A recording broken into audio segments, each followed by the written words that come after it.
Hallo allerseits, Mikako ist hier. Konnichiwa, Mikako です。Die Redewendung des Tages Nummer 928。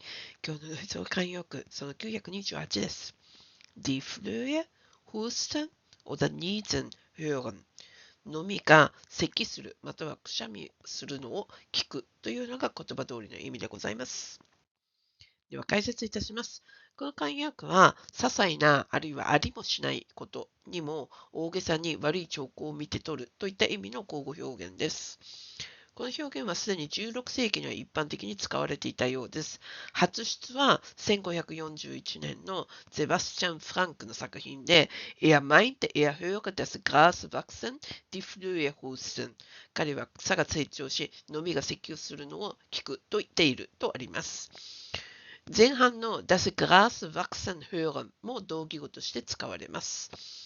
黒猫が横切った、靴の紐が切れたなど、縁起が悪いとされるのも、のみのくしゃみ、あるいは咳のようなものと言えるでしょう。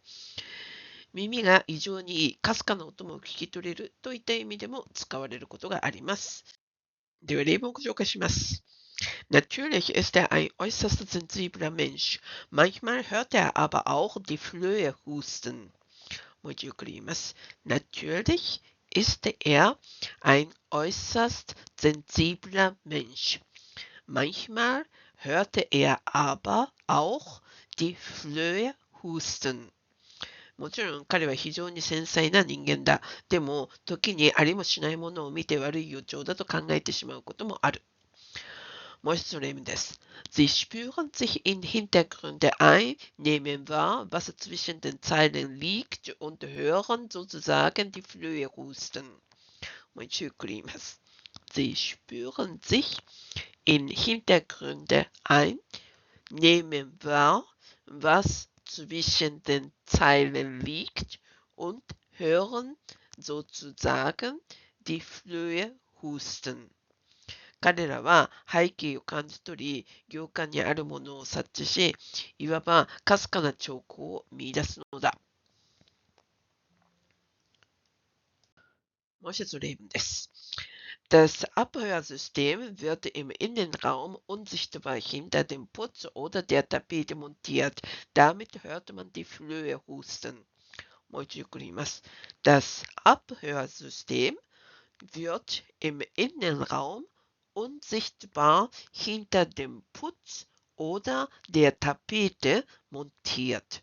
Damit hört man die Flöhe husten. 盗聴システムは室内の漆喰や壁紙に隠れて見えないように設置される。これでごくわずかな音も拾える。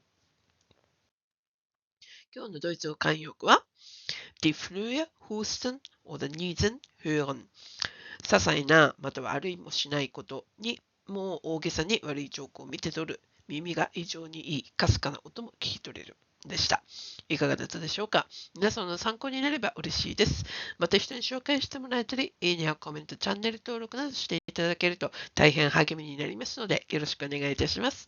ではまた。Danke fürs Zuhören. Bis zum nächsten Mal. Tschüss.